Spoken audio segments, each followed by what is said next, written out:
بتول علی نما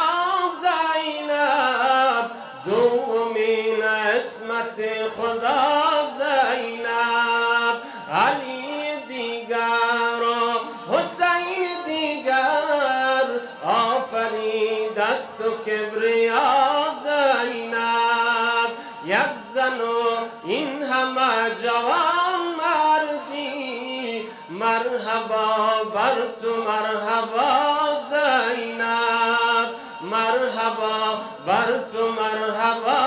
زینب مرحبا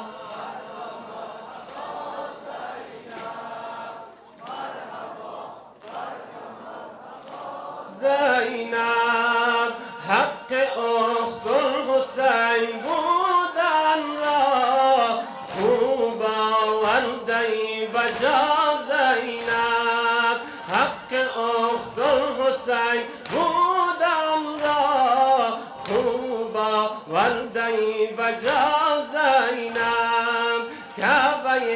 نهضت حسینی را مروه عباس تو صفا زینب یک زن و این همه جوان مردی مرحبا بر تو مرحبا زینب مرحبا بر تو مرحبا زینب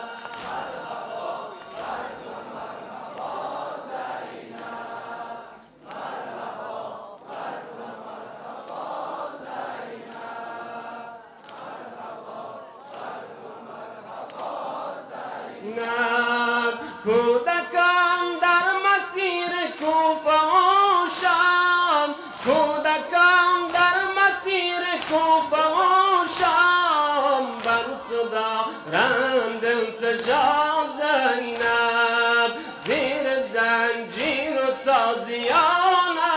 بود ذکرشان یا حسین و یا زینب یک زن و این همه جوان مردی مرحبا بر تو مرحبا زینب مرحبا بر تو مرحبا زینب